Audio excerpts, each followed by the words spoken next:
Mal acabara de sair da vara de família após a sentença de divórcio, e meu ex-marido, com ar de alegria, trouxe 5 pessoas de sua família para tomar posse da mansão de 10 milhões de reais que era minha. No entanto, assim que a porta se abriu, minha sogra desmaiou com a cena diante de seus olhos.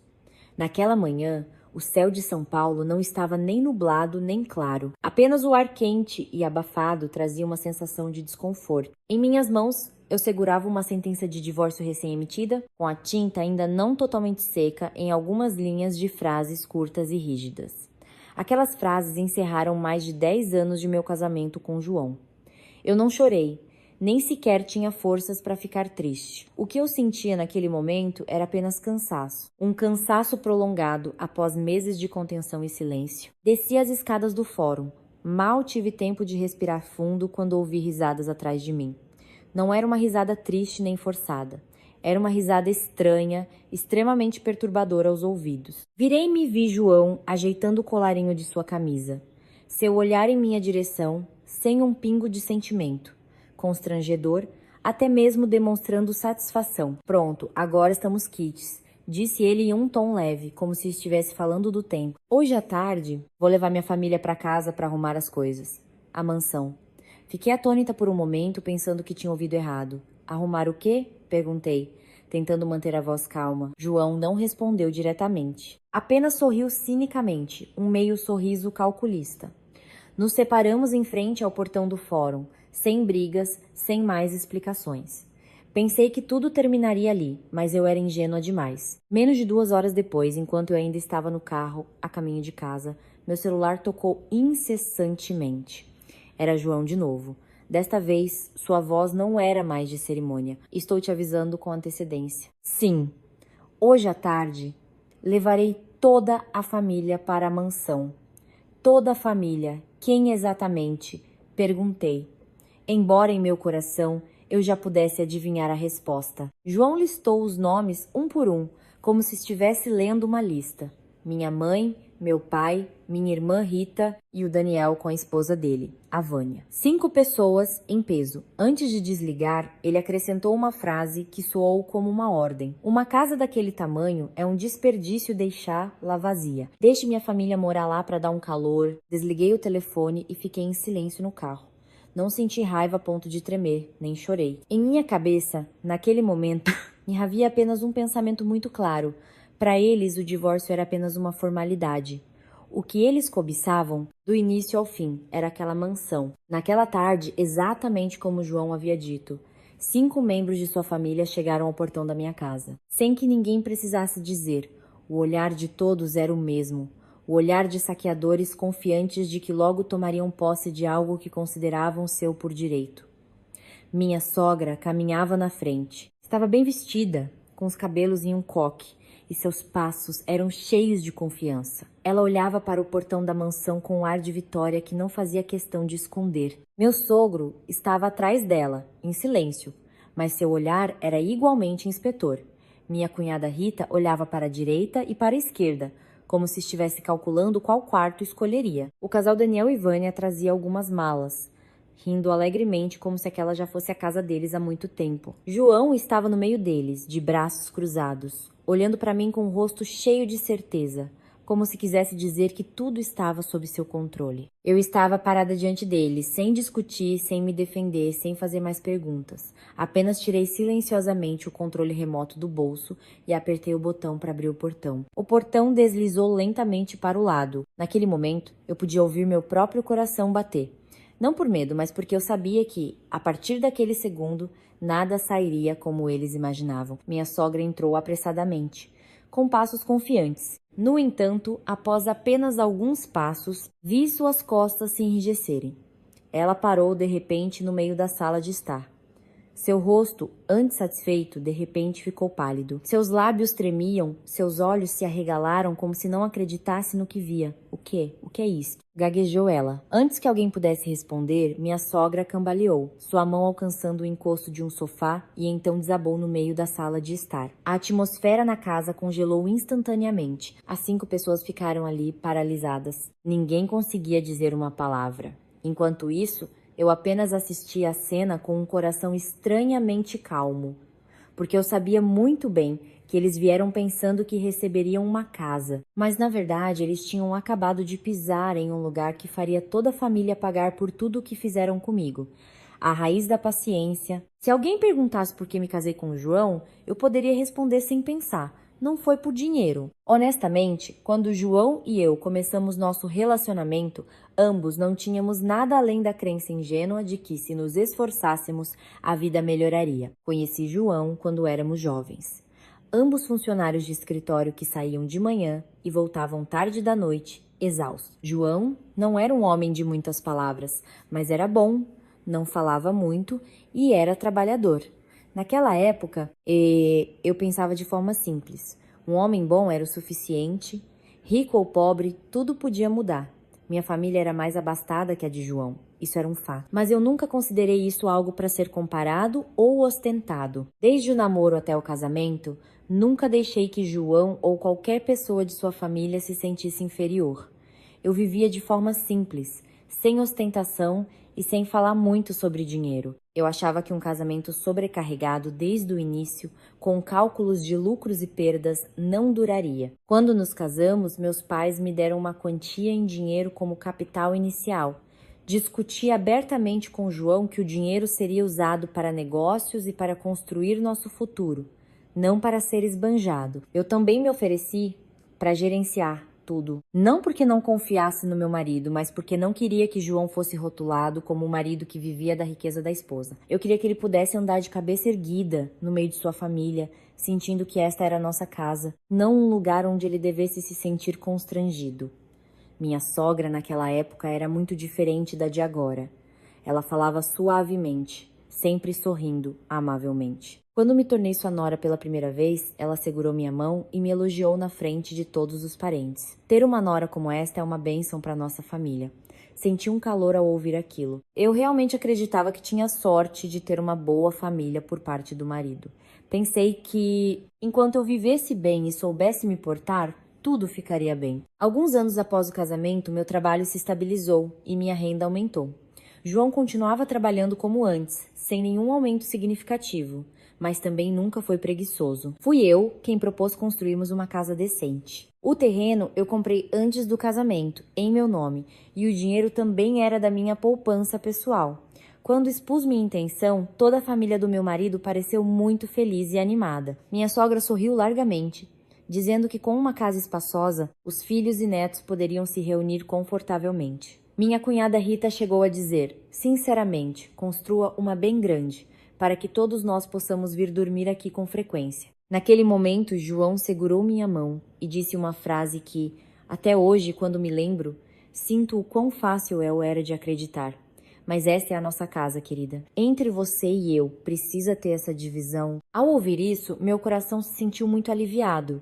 Pensei que tinha escolhido a pessoa certa. Mesmo assim, registrei todos os documentos da casa e do terreno em meu nome, porque o dinheiro era meu de antes do casamento. No entanto, em minha mente continuava sendo a nossa casa, nosso palácio, o lugar onde nossos filhos cresceriam. O dia em que nos mudamos para a nova mansão ainda está claro em minha memória. Toda a família de João veio. Estava muito movimentado. Havia quem estivesse maravilhado, quem elogiasse. Quão bonita e espaçosa era. Eu corria para lá e para cá, preparando comida e bebida, com medo de que algo faltasse. Eu estava feliz porque pensava que a partir de agora nossa família teria um lugar decente para se reunir, não mais apertado como antes. No meio do jantar, Rita disse, rindo, meio brincando, meio sério: com uma casa tão grande, se viermos dormir aqui com frequência, não vamos atrapalhar, né?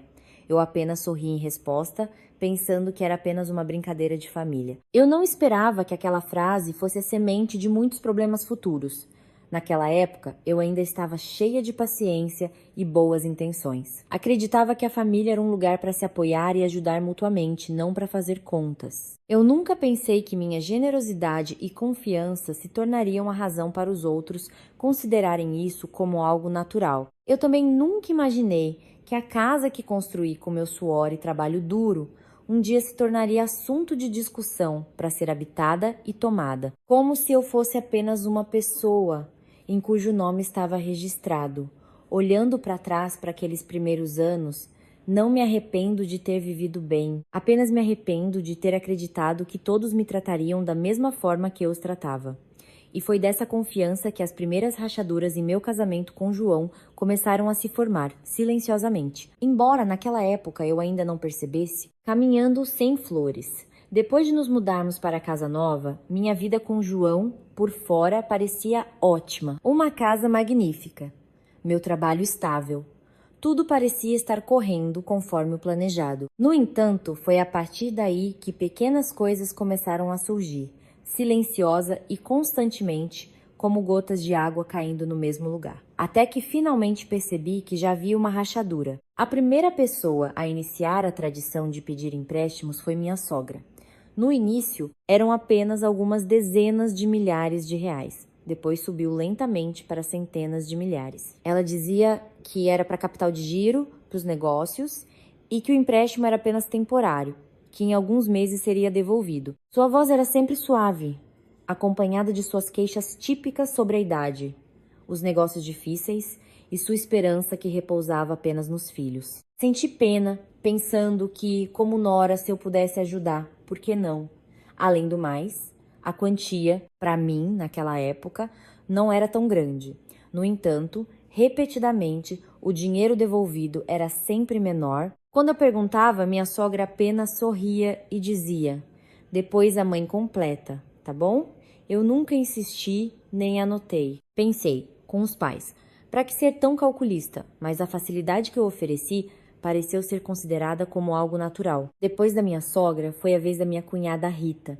Ela abriu uma loja online e precisava de dinheiro para o estoque, pegando uma quantia emprestada de mim. Alguns meses depois, ainda sem devolver, ela disse que precisava de mais capital. Depois, quando as vendas estavam fracas, ela pediu dinheiro emprestado para pagar a fatura do cartão de crédito. Cada vez que pedia emprestado, a frase era sempre a mesma: "Em alguns meses eu acerto tudo, pode deixar."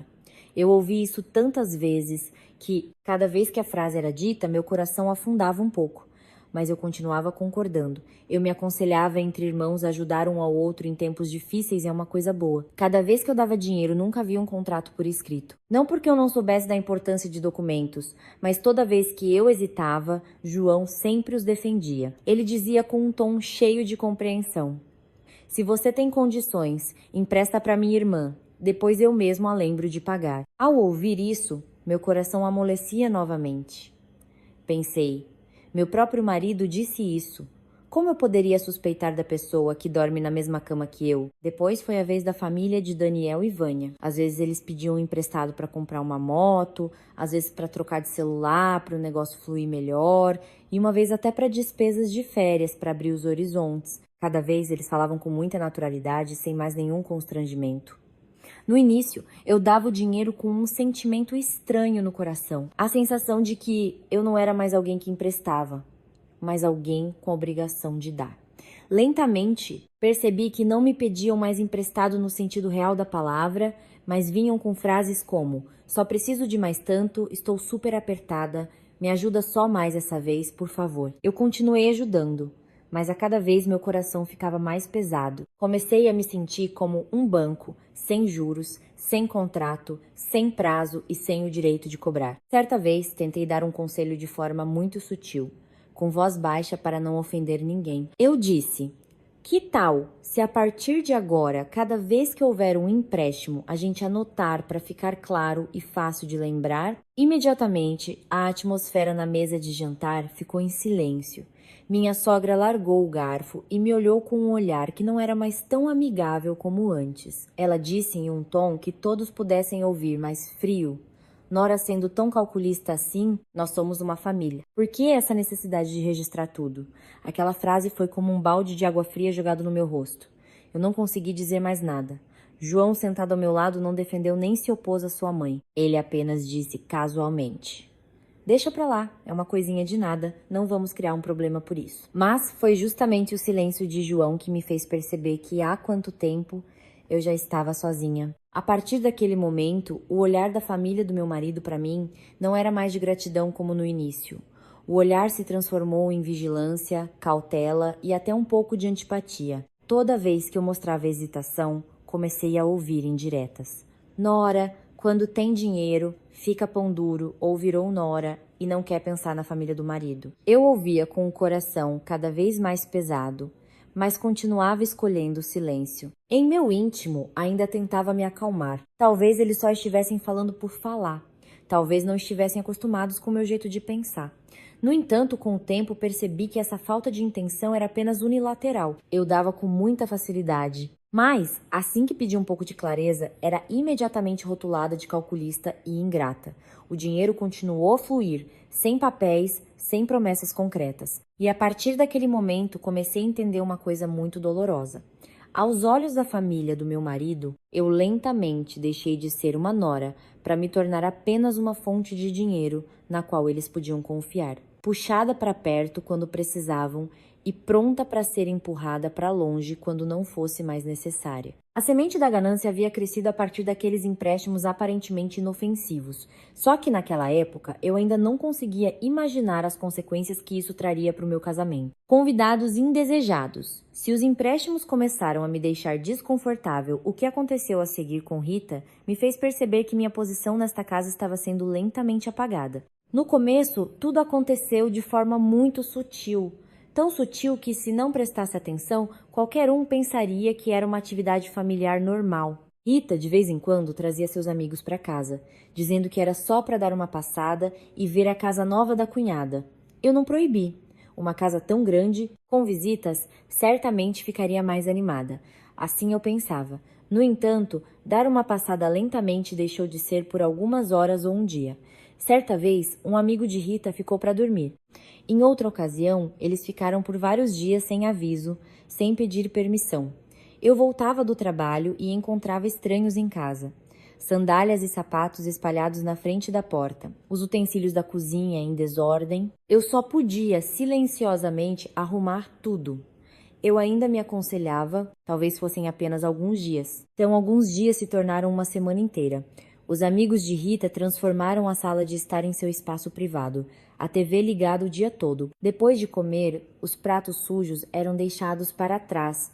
O lixo não era jogado fora. A piscina nos fundos da casa também se tornou o ponto de encontro deles, rindo e gargalhando da manhã à noite. Eu voltava do trabalho cansada, só querendo tranquilidade. Mas, ao abrir a porta, o que encontrava era o som de risadas e o cheiro de comida. Parecia que eu estava entrando em uma república de estudantes, não na casa que eu construí com meu próprio dinheiro. Certa vez, cheguei em casa mais cedo do que o habitual. Ao entrar na sala, vi um amigo de Rita deitado no sofá, com os pés apoiados no encosto, a mão segurando o controle da TV enquanto comia um salgadinho. Ao me ver, ele apenas me olhou de relance e voltou a se concentrar na tela, sem me cumprimentar, sem se sentir constrangido. Fiquei parada ali por alguns segundos, com a garganta apertada. Esta casa era minha, mas naquele momento eu me senti como uma visita. Naquela noite, avisei Rita de forma muito sutil, tentando manter o clima. Rita, seus amigos já estão aqui há muito tempo. Talvez da próxima vez você possa me avisar antes para eu me preparar. Ao ouvir isso, Rita apenas riu, uma risada indiferente. E por quê? Esta é a casa da minha cunhada. Além do mais, eles não estão atrapalhando, estão? Aquela frase entrou em meus ouvidos soando leve, mas deixando o meu coração muito pesado. A casa da minha cunhada. 4 palavras que soavam tão familiares e ao mesmo tempo tão distantes. Contei isso a João. Não culpei ninguém. Apenas esperava que ele entendesse e me ajudasse a conversar. Mas João apenas acenou com a mão e disse uma frase que me deixou sem palavras. Deixa pra lá, eles são da família. Não vamos criar um problema por isso, depois fica chato. Depois de dizer isso, ele voltou a se ocupar com seu trabalho, como se o que eu acabara de dizer fosse um problema trivial. Naquele momento, comecei a entender que em problemas como esse eu não tinha aliados. Minha sogra? Nem se fala. Ela defendia abertamente Rita. Quando mencionei que havia muitas pessoas morando na casa, ela imediatamente disse com um tom ríspido: uma casa tão grande, o que tem de mais algumas pessoas? Ser nora não é ser tão rígida. Assim, sua vida não será confortável. Ao ouvir isso, meu coração gelou. Eu não era rígida. Eu só queria ser respeitada em minha própria casa. O auge foi uma noite em que voltei de uma viagem de negócios. Ao abrir a porta do meu quarto, fiquei chocada ao ver minhas coisas bagunçadas. Parte do meu guarda-roupa havia sido movida. a roupa de cama trocada por outra. Depois de perguntar, descobri que Rita tinha, por conta própria, mudado meu quarto, dando o quarto principal, o melhor e mais espaçoso, para um amigo dela. Enquanto isso, minhas coisas foram movidas para um quarto menor ao lado. Ninguém me perguntou, ninguém sentiu a necessidade de pedir permissão. Pela primeira vez, desde que me tornei nora, eu reagi. Não gritei, mas minha voz ficou rígida. Eu disse que aquele era o meu quarto e que eu não concordava. Mas o que recebi foi um olhar irritado de Rita e uma frase cheia de sarcasmo. Nossa, mora de favor na casa da família e ainda quer ser a dona da razão? Aquela frase foi como um tapa. Não apenas negava meu direito nesta casa, mas também me colocava na posição que eles queriam. Uma estranha, uma nora que devia se colocar no seu lugar e sempre ceder. Fiquei ali, olhando para o rosto de cada membro da família do meu marido. Ninguém me defendeu. Ninguém disse que Rita tinha passado dos limites.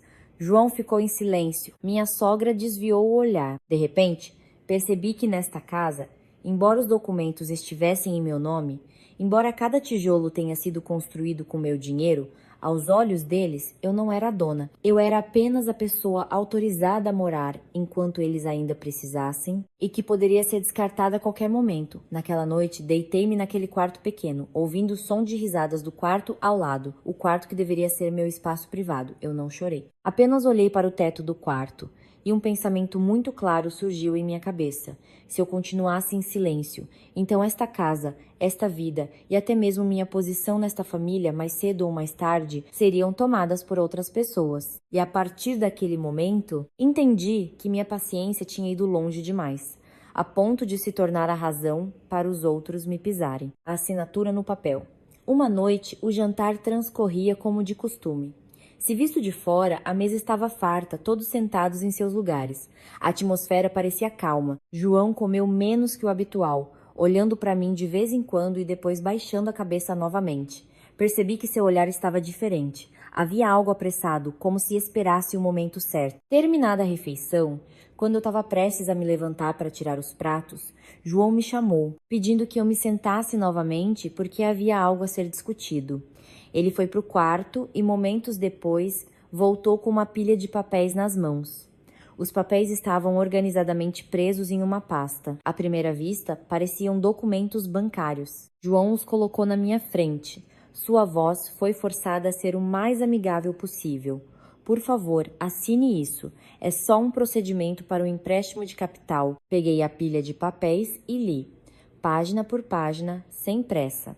Era um hábito meu desde sempre. Se tratasse de documentos, deveriam ser lidos com atenção. Logo nas primeiras páginas, meu coração já batia forte. No documento, havia uma cláusula que mencionava diretamente a hipoteca desta casa. Não era uma indireta, estava escrito de forma muito clara e detalhada. Li mais uma vez, lentamente, certificando-me de que não havia entendido mal. Não havia dúvida alguma. A casa que eu construí com meu dinheiro, registrada em meu nome, seria usada como garantia. Levantei a cabeça e olhei para João. — Que significa isso? Perguntei. Minha voz ainda estava calma. João evitou meu olhar, respondendo gaguejando que seus negócios estavam difíceis, que precisava de capital e que era apenas uma garantia temporária. Depois de quitado, tudo voltará ao normal.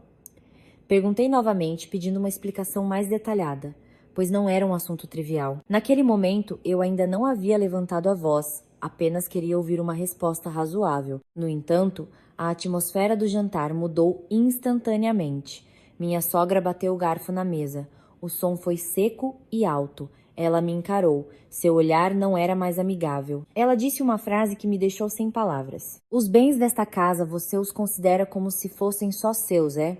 A frase caiu sobre a mesa de jantar como uma faca. Eu estava sentada ali, sem ter tido tempo de reagir. A cunhada Rita já emendou com um tom de sarcasmo não disfarçado. Típico, quando fica com dinheiro, despreza a família do marido. Olhei para eles, um por um, tentando fazer com que minha voz não tremesse. Expliquei que esta casa estava em meu nome, que o dinheiro era fruto do meu trabalho antes do casamento e que a decisão de hipotecar lá deveria ser discutida de forma transparente. Eu não disse que não queria ajudar, apenas disse que precisava de clareza. Mas parecia que ninguém queria ouvir essa explicação. João levantou-se de repente, sua voz mais alta do que o normal. Pela primeira vez em nosso casamento, ele gritou comigo. — Você não pode ser tão egoísta. A família está precisando. Você só tem uma casa e não quer ajudar? Aquela frase me deixou paralisada.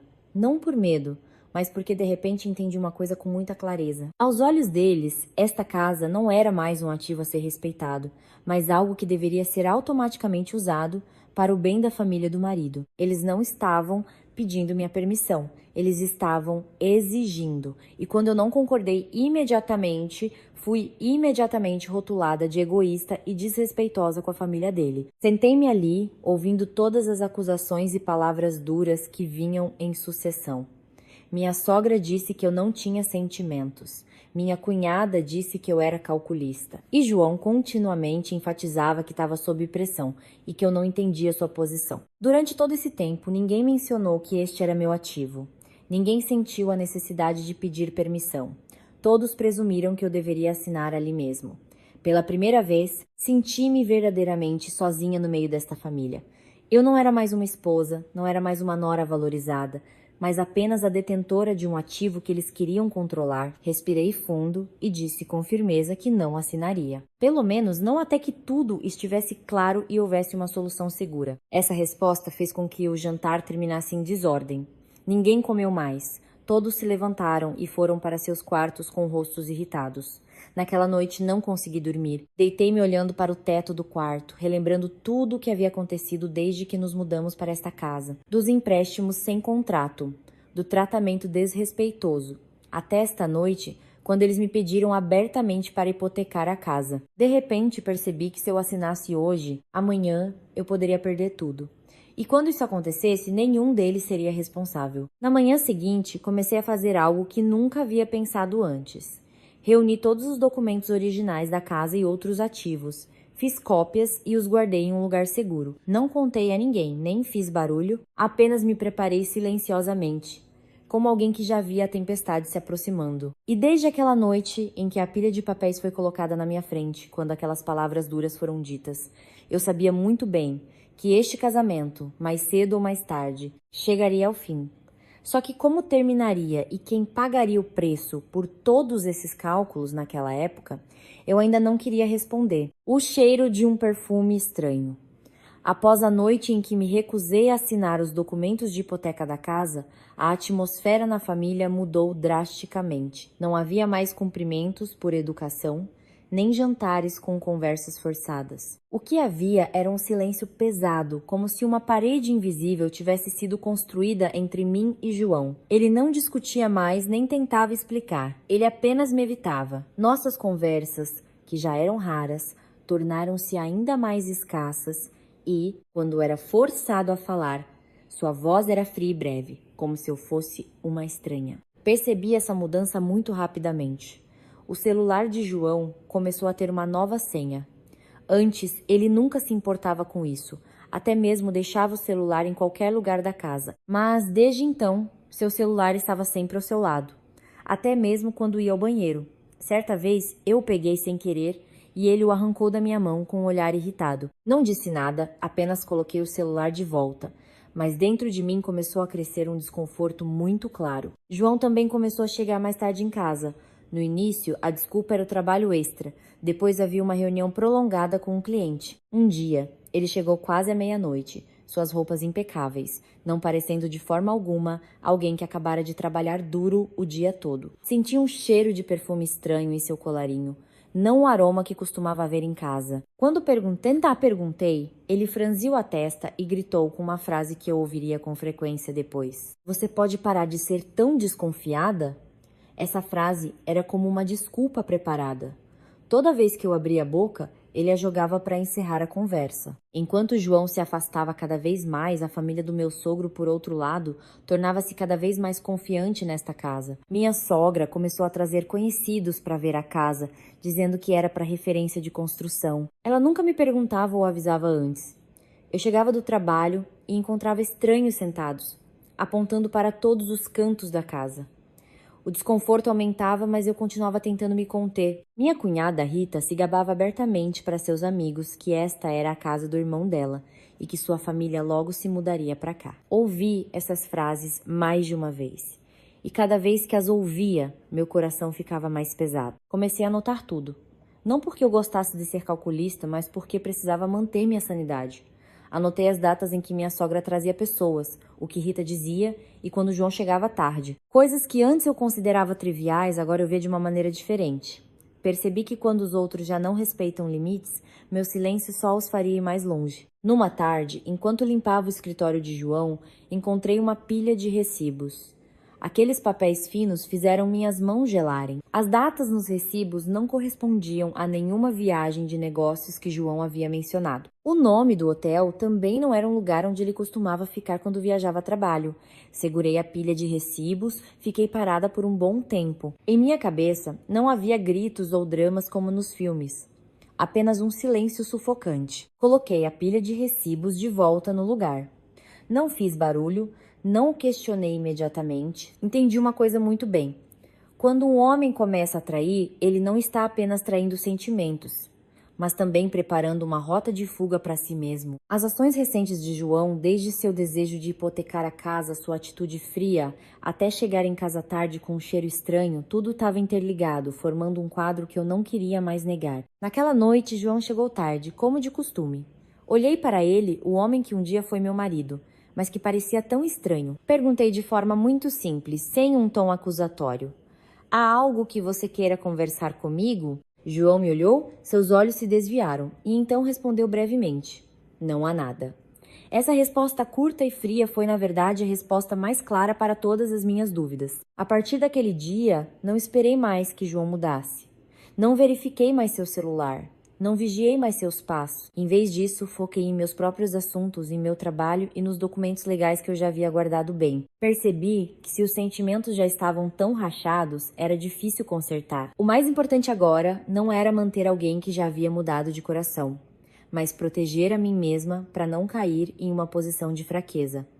Naqueles dias, eu morava na mesma casa que João, mas parecíamos dois estranhos, cada um com seu próprio mundo, com seus próprios cálculos. Eu não compartilhava mais, não perguntava mais e não esperava mais. Dentro do meu coração, uma porta se fechou muito lentamente, sem som, mas com firmeza. Eu sabia que este casamento estava em um ponto sem salvação, e o que aconteceria a seguir não era mais uma simples questão de sentimentos entre marido e mulher. A cena no shopping. Naquela tarde, eu não tinha a intenção de seguir ou suspeitar de ninguém. Apenas passei em um shopping na zona sul de São Paulo para comprar alguns materiais de escritório. Meu trabalho estava acumulado, minha mente estava ocupada com documentos e planos muito reais. Eu não esperava encontrar João lá. E muito menos que esse encontro seria o fim de todas as minhas dúvidas. Vi João à distância. Ele estava parado em frente a uma boutique de moda. Sua postura era muito familiar para mim, mas o olhar em seus olhos não era mais o mesmo. Ao lado dele havia uma mulher jovem. Eles não estavam de mãos dadas nem demonstravam um carinho excessivo, mas a distância entre eles era próxima o suficiente para eu entender que não era uma relação comum. O olhar que trocavam era muito diferente. Era o olhar de pessoas que estão num relacionamento, não precisava ser exibido, mas era bastante claro. A mulher estava vestida com elegância, sua maquiagem era leve, mas de classe. Sua aparência era de total confiança. Ela caminhou em direção a um carro de luxo estacionado nas proximidades. João abriu a porta para ela, sorriu e falou com gentileza. Eu estava escondida atrás de uma vitrine, observando a cena com o coração apertado. Não por ciúmes, mas porque percebi uma verdade muito dolorosa. O sorriso que João deu àquela mulher era um sorriso que eu não vi em casa há muito tempo. Não saí, não chamei seu nome, não fiz escândalo, apenas fiquei lá até o carro partir e silenciosamente me virei. Naquele momento não chorei. Havia um vazio estranho em meu coração, tão vazio que todas as emoções pareciam suprimidas. O que restou foi apenas uma sanidade fria. Naquela noite, João chegou em casa como de costume. Tarde. Não fiz perguntas triviais. Assim que ele colocou as chaves na mesa, olhei diretamente para ele e perguntei. Apenas uma frase. Com quem você está saindo? João ficou em silêncio por um momento, depois suspirou e se recostou na cadeira. Ele não negou nem se surpreendeu. Ele apenas deu de ombros e disse brevemente. Eu estou cansado deste casamento. A frase soou leve, mas em meus ouvidos pareceu pesada como uma pedra. Perguntei novamente. Minha voz tão calma que eu mesma me surpreendi. Quem é ela? João olhou para mim. Seu olhar não era mais evasivo, mas frio e distante.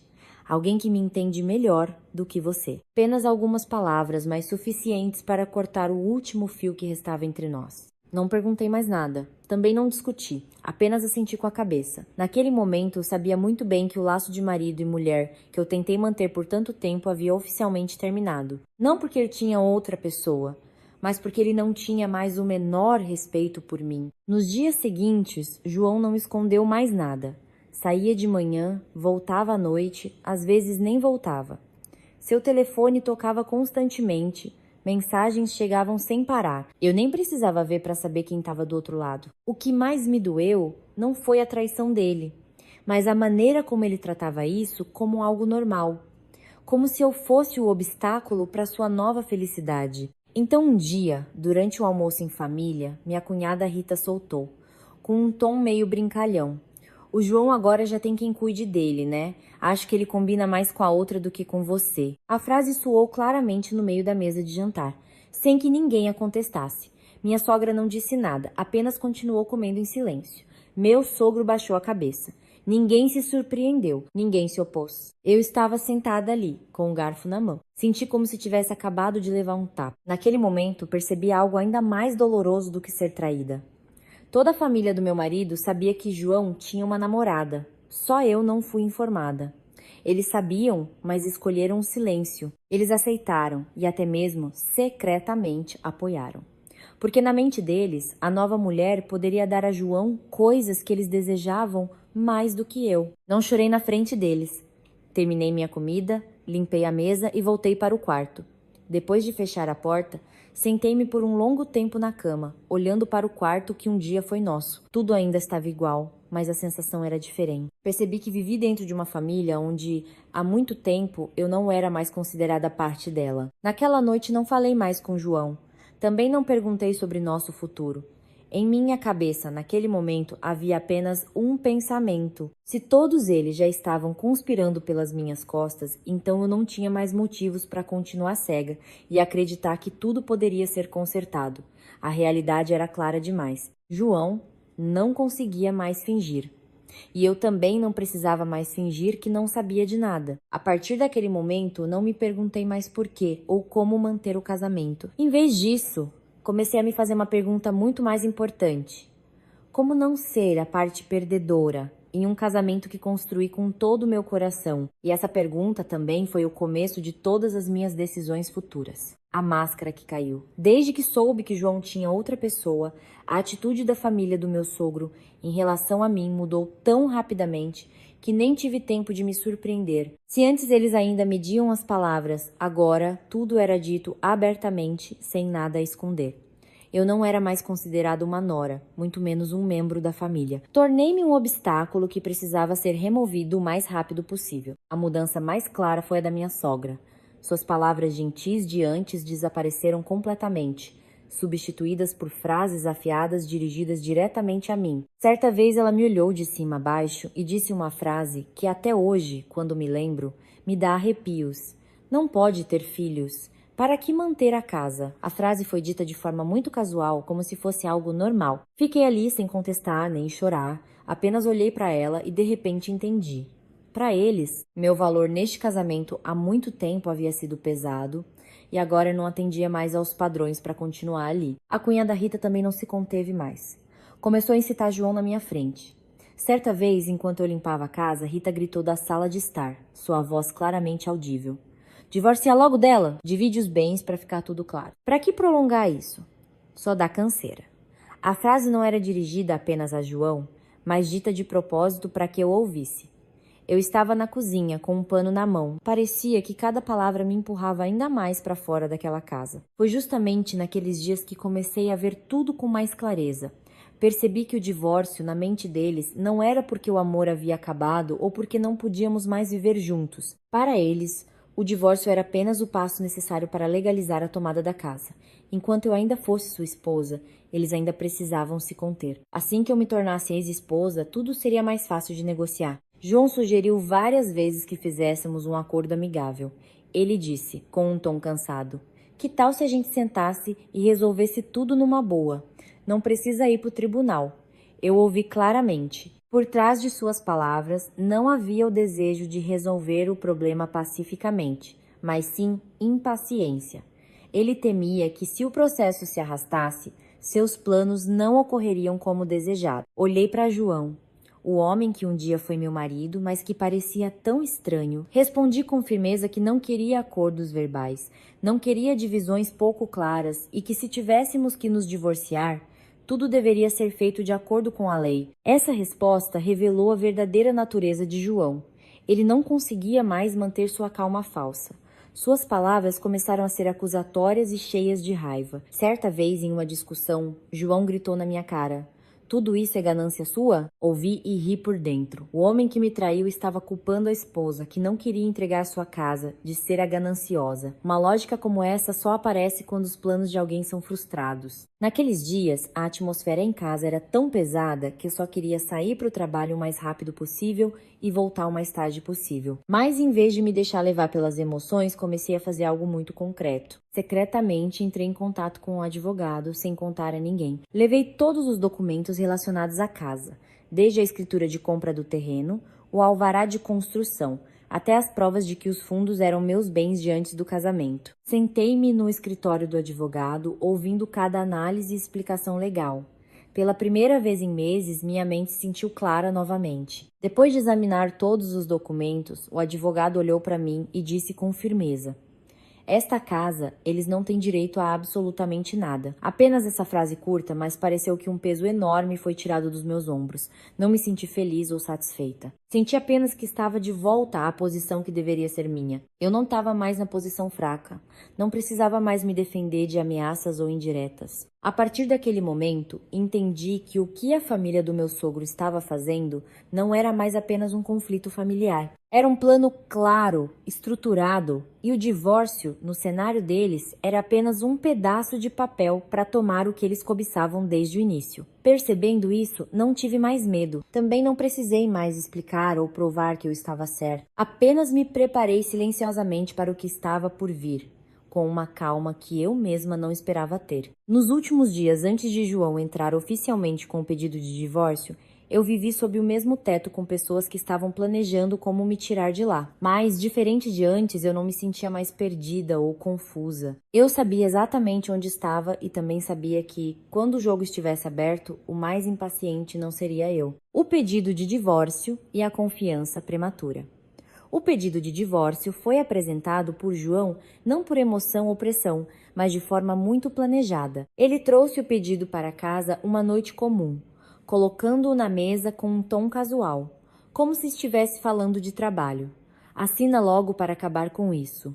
Para que prolongar? Só dá canseira. O olhar de João, naquela hora, não era mais evasivo nem fingia mais pena. Era o olhar de alguém que tinha certeza de ter vencido a batalha. A confiança de João e de sua família não era sem motivo. Na mente deles, tudo já estava calculado. Esta casa foi construída durante o casamento e eu vivi com a família do meu marido por muitos anos. Eles tinham certeza de que o tribunal dividiria os bens em dois. João não disse isso diretamente, mas eu podia ouvir em cada palavra sua. "A lei é assim", disse ele com um tom confiante. Essa confiança era totalmente apoiada por minha sogra. Ela não média mais as palavras na minha frente. Disse em voz alta: "O tribunal com certeza dará metade para nossa família. É impossível você levar tudo." A frase foi dita com muita firmeza, como se fosse uma verdade absoluta que não precisava ser debatida. Eu apenas assenti ao ouvir, não porque concordasse, mas porque eu sabia que naquele momento discutir era inútil. Minha atitude calma os deixou ainda mais certos de que eu já havia me resignado. Desde que João entrou com o pedido, sua atitude mudou completamente. Ele não escondia mais nada. Saía de manhã, voltava tarde da noite. Às vezes nem voltava. Seu telefone estava sempre ocupado. Mensagens chegavam sem parar. João não sentia mais a necessidade de me explicar nada.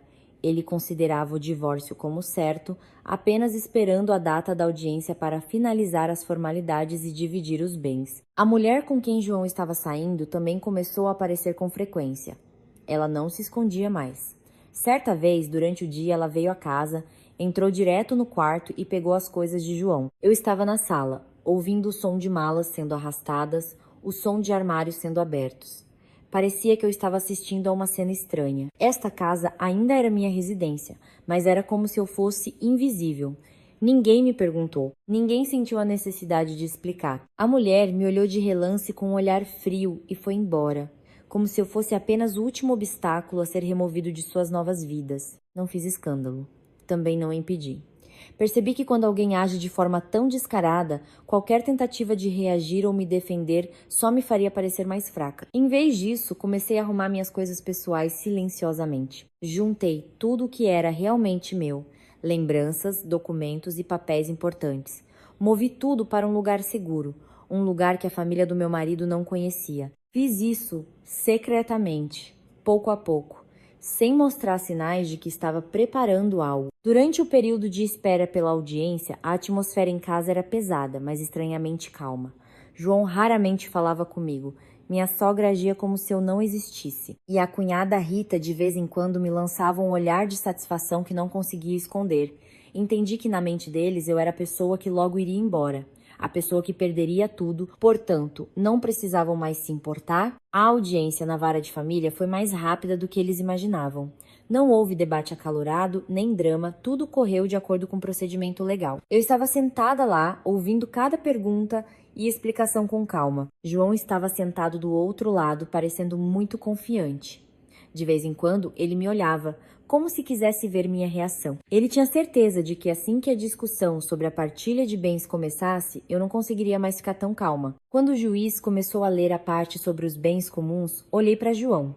No início, sua expressão ainda era normal, mas depois de algumas frases, vi uma mudança clara. O canto de seus lábios se contraiu. Seu olhar começou a vacilar. A confiança que era tão forte há pouco lentamente desapareceu, substituída por uma confusão que eu nunca tinha visto nele. Não me senti feliz nem demonstrei vitória. Apenas fiquei sentada em silêncio, ouvindo como alguém que já sabia o resultado final de um jogo de cartas. A audiência terminou rapidamente. João saiu com um rosto que não era mais tão radiante como quando entrou com o pedido. Mas eu sabia que aquele não era o maior golpe para ele. O que aconteceu na sala de audiências naquele dia foi apenas o começo. O que o esperava pela frente? Algo que João e sua família nunca imaginaram. Era isso que os faria perceber de verdade que a confiança que vem rápido demais é paga com um preço muito alto. A porta que se abriu na direção errada. Ao sair do tribunal naquele dia, vi algo muito claro. João sorriu. Não era o sorriso forçado de alguém que acaba de terminar um casamento, mas um sorriso de alívio genuíno. Ele ajeitou o colarinho, ficou ereto e olhou para mim com um ar de satisfação, como se tudo finalmente estivesse correndo de acordo com seus planos. Eu podia ver claramente esse sentimento no rosto de João. O sentimento de alguém que está convencido de que ganhou tudo. João não falou muito comigo após a audiência. Ele apenas se virou para sua família e disse em voz baixa, mas o suficiente para que eu ouvisse: "Hoje à noite nos mudamos. Não precisamos mais ficar de favor." A frase foi dita de forma muito casual e confiante, como se a mansão já fosse deles há muito tempo. Eu fiquei lá, sem reagir, sem contestar. Apenas arrumei meus documentos em silêncio e saí. Meu silêncio os deixou ainda mais confiantes. Assim que saíram do portão do fórum, minha sogra ligou imediatamente para um conhecido com uma voz que não conseguia esconder sua alegria. Eu ouvi vagamente frases de ostentação. Sim, em breve nos mudaremos para casa nova ou finalmente voltou também. Sua voz estava cheia de entusiasmo, como se tivesse acabado de vencer uma grande batalha. A cunhada Rita estava em outro canto, ligando para seus amigos, rindo alegremente. Ela estava ocupada falando sobre os planos para decorar o quarto, escolher o melhor e mais espaçoso quarto. O casal Daniel e Vânia também não ficou para trás. Eles sussurravam planejando a reforma do interior, trocando as cortinas e comprando um sofá novo que combinasse com o gosto deles.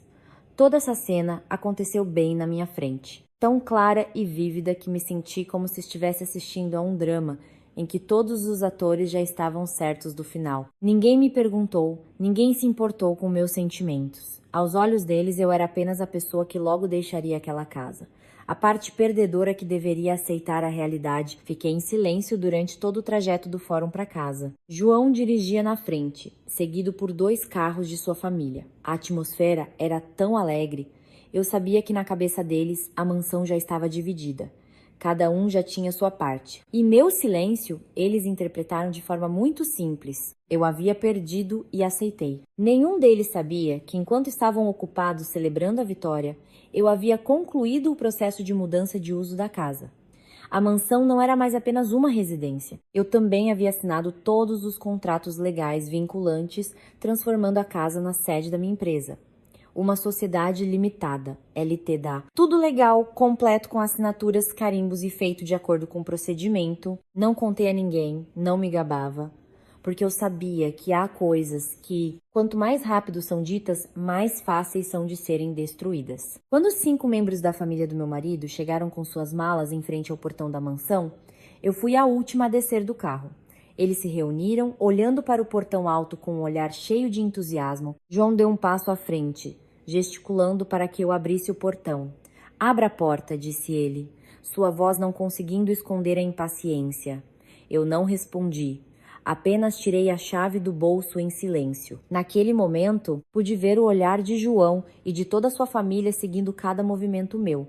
Era como se eles estivessem esperando o momento de entrar oficialmente na sua casa. O portão se abriu lentamente. Eu caminhei na frente. Eles seguiram atrás. Assim que pisei dentro, ouvi os passos deles desacelerarem.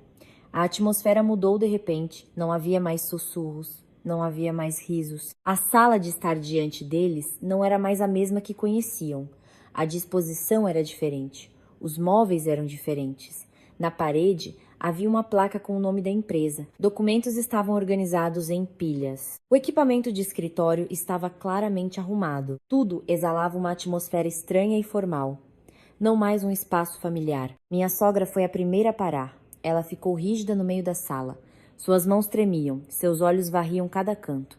Seu rosto, antes satisfeito, de repente ficou pálido. Ela se virou para mim. Seus lábios se moviam, mas nenhum som saía. Antes que eu pudesse explicar qualquer coisa, ela cambaleou.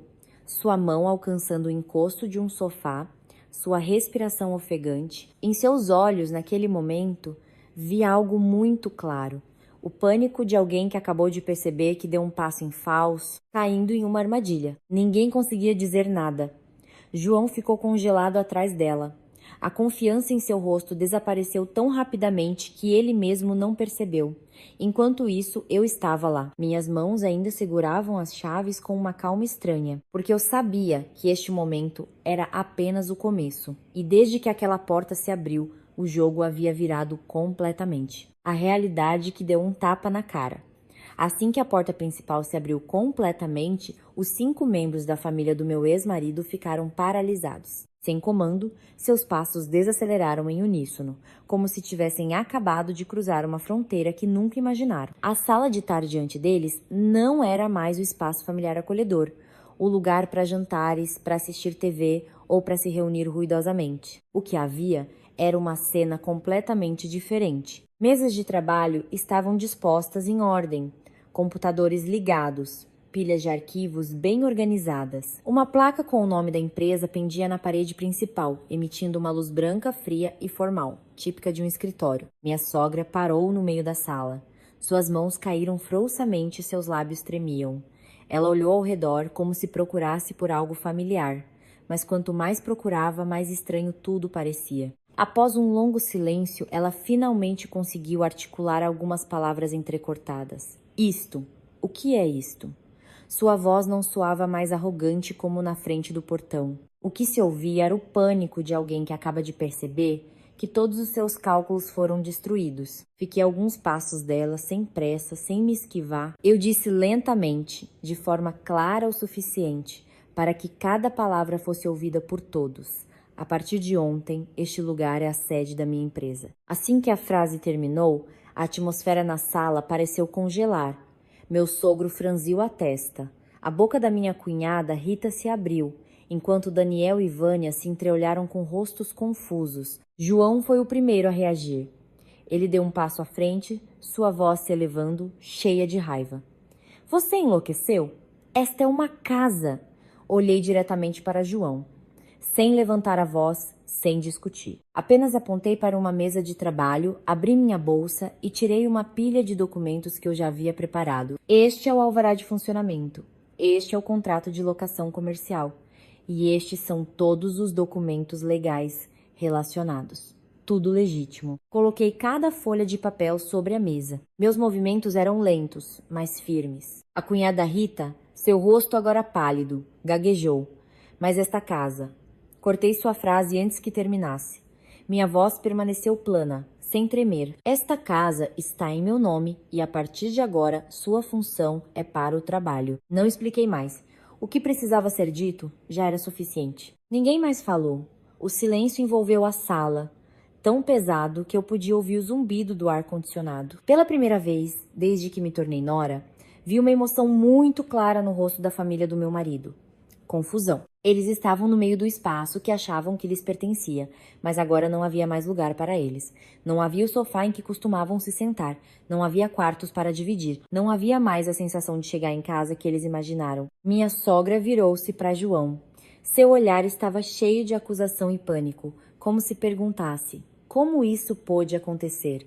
João apenas ficou em silêncio, seus lábios firmemente cerrados. Seus olhos olharam para a pilha de papéis na mesa, depois voltaram para mim, mas nenhuma palavra saiu. Eu sabia que em sua cabeça ele estava tentando juntar as peças do quebra-cabeça para entender o que estava acontecendo. Mas quanto mais tentava, mais confuso ficava. Dei um passo à frente, minha voz ainda calma. Eu não proíbo ninguém de vir aqui, eu disse. Mas este é um local de trabalho. Vocês não podem morar aqui. Não usei palavras duras, não os expulsei diretamente, mas a mensagem era muito clara. Esta não era mais a casa que eles podiam entrar quando quisessem, arrumar e dominar como antes. Naquele momento, pude ver a mudança nos olhos de cada um. Meu sogro baixou a cabeça, evitando o contato visual. Daniel e Vânia começaram a ficar inquietos, puxando suas malas para mais perto. A cunhada Rita olhou ao redor mais uma vez, como se não pudesse acreditar que o lugar que ela antes exibia como a casa do irmão agora era o escritório da minha empresa.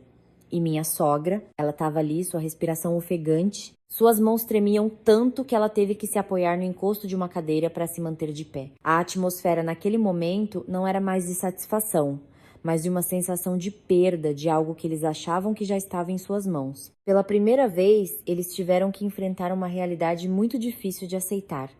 Esta casa, do começo ao fim, nunca foi deles. E agora, esta casa havia sido colocada em uma posição que eles não podiam mais tocar. Olhei para eles, não com um sentimento de vingança ou satisfação, mas com um estranho alívio. Alívio porque finalmente os limites haviam sido restabelecidos em seu devido lugar. Eu não precisei gritar para me defender. Não precisei implorar para ser entendida. Os documentos na mesa, os carimbos vermelhos e a atmosfera de escritório ao meu redor já haviam falado por mim. Naquele momento, eu sabia muito bem que esta era apenas a primeira verdade revelada. E quando a porta já se abriu desta forma, não haveria caminho de volta para os seus cálculos errados. A gravação de voz que revelou tudo. Depois que coloquei a pilha de documentos legais sobre a mesa, a atmosfera na sala continuou tensa como uma corda esticada até quase arrebentar. Minha sogra foi a primeira a reagir. Ela não conseguia mais se conter. Sua voz tremia, uma mistura de raiva e decepção. Ela me acusou de ser cruel, de não ter sentimentos e de cortar os laços familiares. Afinal, você já foi nossa nora, como pôde ser tão cruel? As palavras foram ditas com lágrimas nos olhos. Se houvesse um estranho que não conhecesse a história, talvez me considerasse a vilã.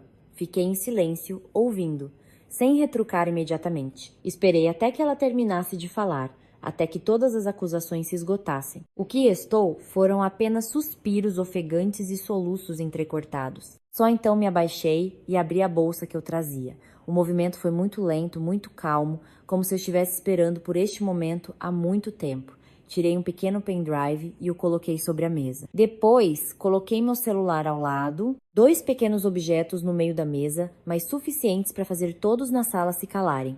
Olhei ao redor. Minha voz baixou. Não era afiada nem cínica. Antes de convidá-los a se retirar, eu disse: gostaria que ouvíssemos algo. Ninguém perguntou o que era. Talvez em seus corações já estivesse surgindo um desconforto muito claro. Conectei o pendrive ao laptop e reproduzi a primeira gravação de voz. A sala se encheu de uma voz muito familiar, a voz da minha sogra. O tom de sua voz era suplicante, suave, muito diferente do seu tom de fala atual. Ela dizia que precisava de um empréstimo para capital de giro, que estava com dificuldades e que era apenas temporário, que em alguns meses seria devolvido. Ela até mencionou a boa relação entre sogra e nora. Assim que a gravação terminou, o rosto da minha sogra ficou pálido. Ela deu um passo para trás, suas mãos tremendo enquanto se agarrava a uma cadeira. Antes que alguém pudesse falar, eu já estava tocando a segunda gravação. Desta vez, a voz da cunhada, Rita. Sua voz era clara, detalhando o valor do empréstimo e seu propósito. Abrir uma loja online, comprar estoque e, em seguida, pagar dívidas de cartão de crédito. Na gravação, Rita prometeu com grande certeza que devolveria em um prazo determinado e não me causaria preocupação.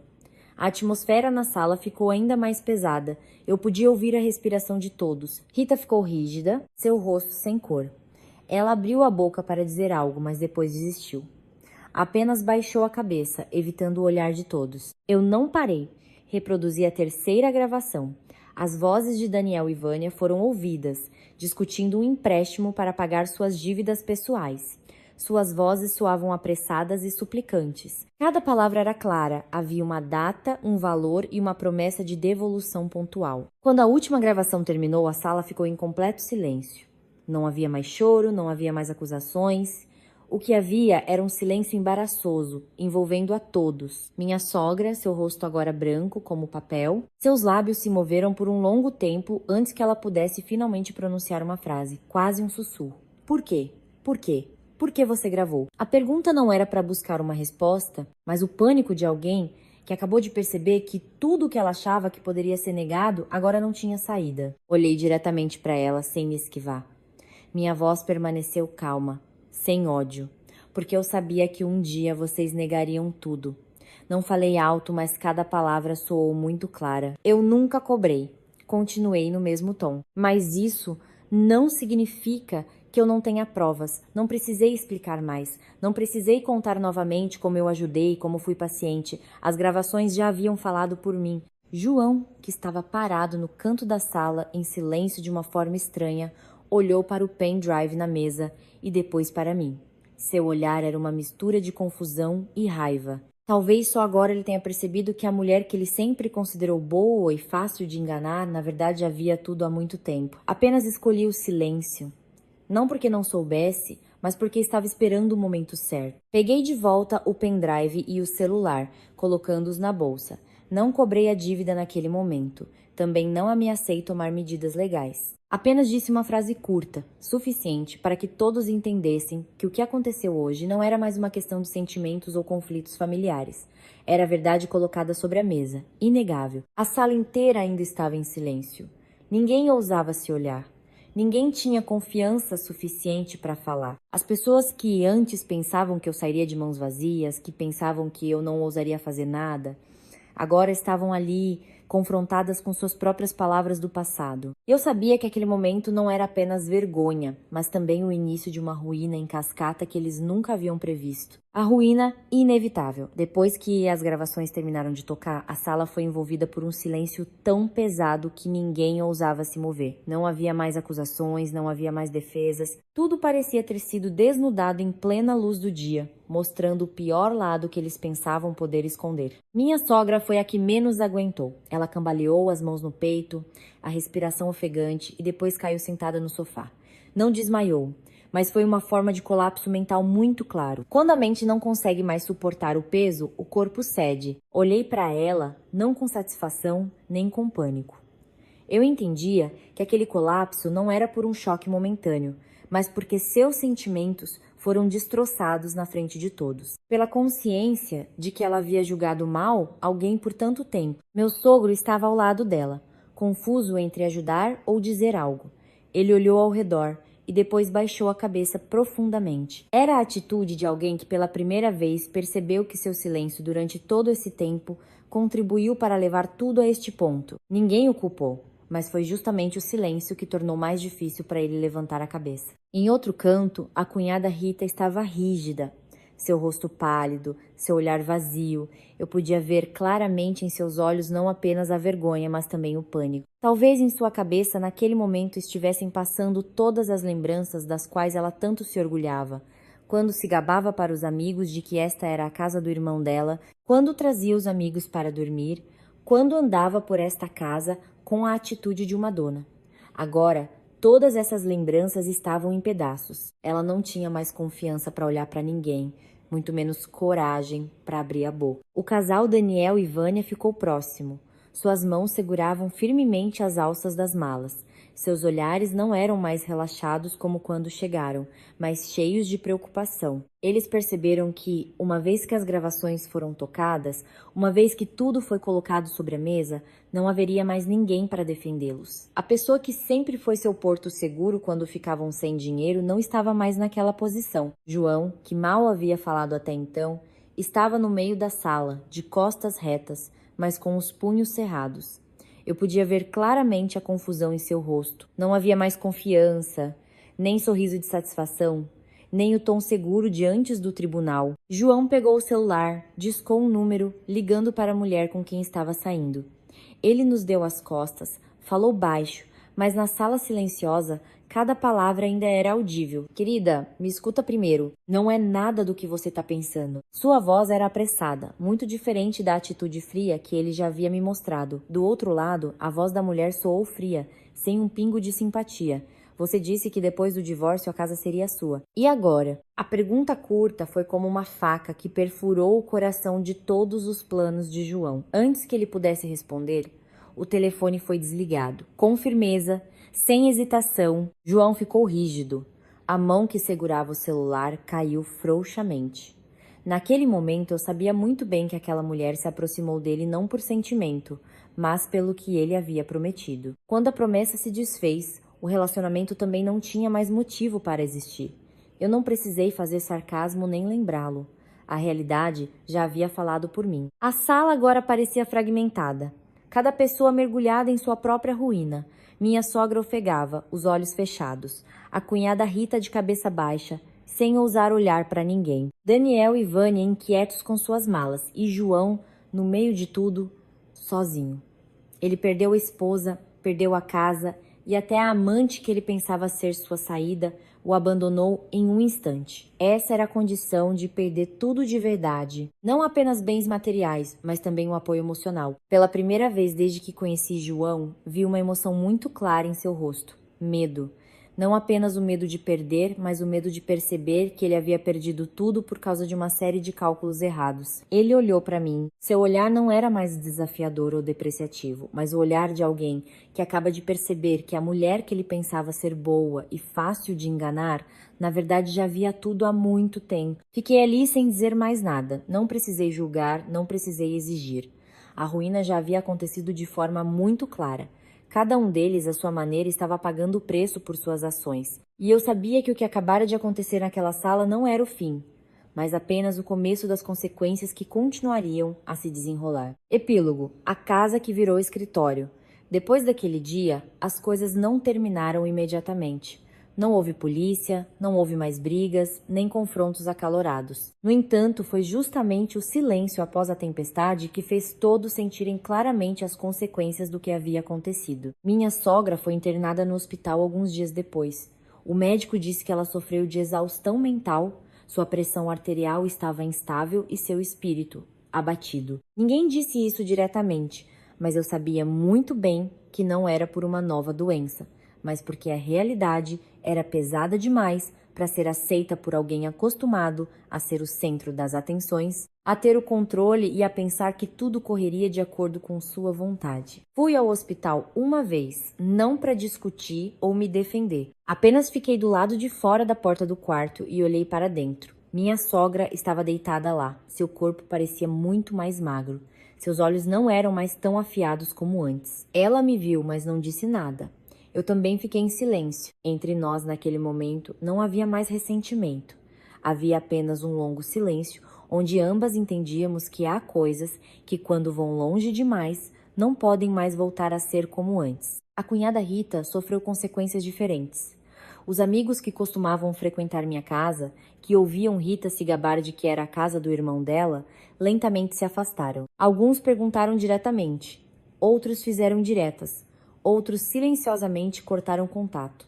Uma mentira desmascarada não pode ser consertada. Rita, que antes era sempre confiante e falava alto, tornou-se quieta e raramente era vista. Ouvi de um conhecido que ela até evitava reuniões de rotina por medo de ter que responder a perguntas que não podia mais responder. Enquanto isso, Daniel e Vânia caíram em dificuldades financeiras reais. Antes, toda vez que ficavam sem dinheiro, eles ainda pensavam que eu estava lá para ajudá-los, que havia um lugar para buscar ajuda. Mas desta vez foi diferente. Quando eu não ajudei mais, suas dívidas começaram a vir à tona.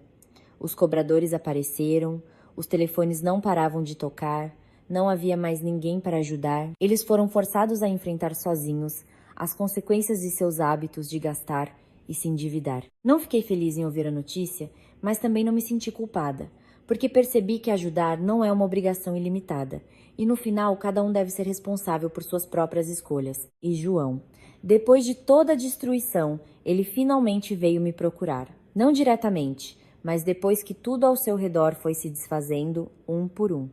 Naquele dia, João estava diante de mim. Não havia mais arrogância, nem tom de certeza. Ele me olhou por um longo tempo e depois disse uma frase que eu sabia vir do fundo do seu coração.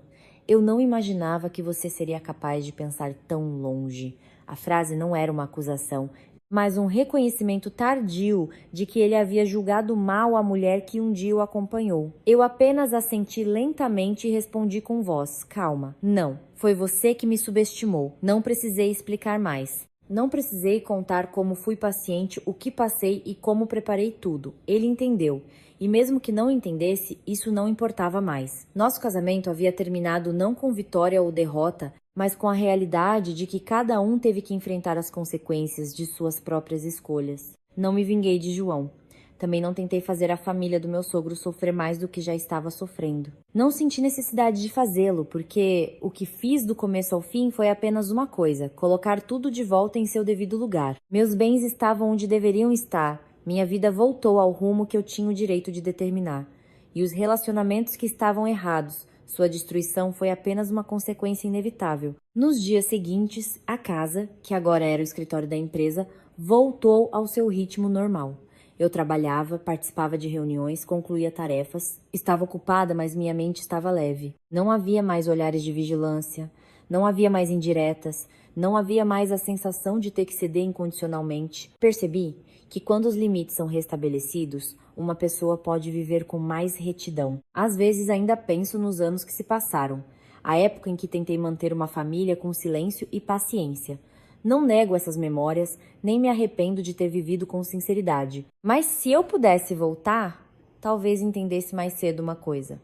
Ser bom não significa deixar que os outros ultrapassem nossos limites. E quando tudo é colocado de volta em seu devido lugar, quando todos têm que se manter por conta própria, embora haja dor e perda, é algo que precisa acontecer para que a vida possa seguir em frente. Agora, se alguém me perguntar sobre aquela casa, não a chamarei mais de nossa casa. Também não a chamarei de um lugar cheio de memórias de um casamento que acabou. Para mim, hoje, aquela casa é apenas um escritório, um lugar onde trabalho todos os dias, um lugar onde me levantei da ruína com meus próprios pés. De manhã, abro a porta, acendo as luzes, preparo uma xícara de chá quente e me sento na minha mesa de trabalho. Não há mais risadas barulhentas. Não há mais olhares de vigilância, não há mais a sensação de ter cuidado com cada palavra e ação. A atmosfera é calma, organizada, verdadeiramente um lugar para trabalhar e se concentrar. Nessa calma, meu coração também se acalmou, não mais turbulento como antes. Não fico feliz em ver a família do meu sogro destruída. Nunca considerei o sofrimento deles como minha vitória. Se há algum sentimento, é apenas alívio. Alívio, porque finalmente não estou mais na posição de ter que ceder incondicionalmente. Não preciso mais ser paciente por uma paz falsa. Alívio, porque não preciso mais viver sob um teto onde minha bondade era considerada normal e meus limites eram constantemente violados. Para muitos, o divórcio é um fracasso. Para mim, não é algo de que me orgulhe, mas também não é o fim de tudo.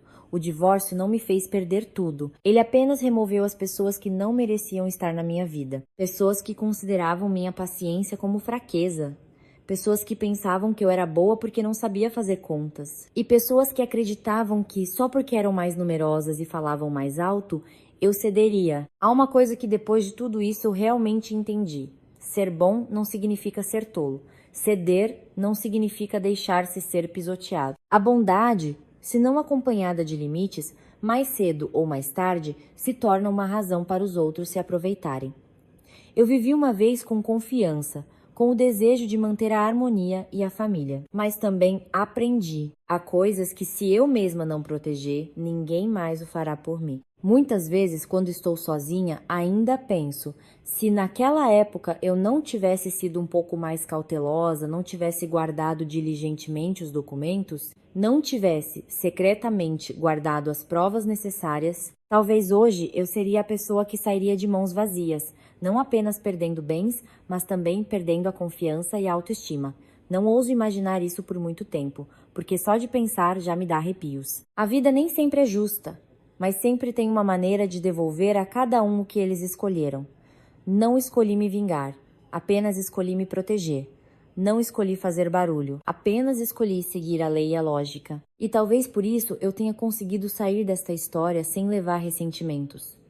A porta do casamento se fechou, mas não para acabar com a minha vida. Aquela porta se fechou para que eu pudesse entrar num novo capítulo, onde eu entendo melhor meu próprio valor, onde sei como estabelecer os limites corretos e onde não preciso mais pedir permissão a ninguém para ser eu mesma. Não é mais fácil começar do zero, mas sou maduro o suficiente para recomeçar com o que ainda tenho: meu trabalho, minha independência e, o mais importante, a paz no meu coração. Não preciso do reconhecimento de ninguém sobre minha vitória ou derrota, porque depois de tudo isso, o mais importante é que eu ainda estou de pé, ainda posso levantar a cabeça e ainda posso olhar para trás para tudo sem sentir vergonha de mim mesma.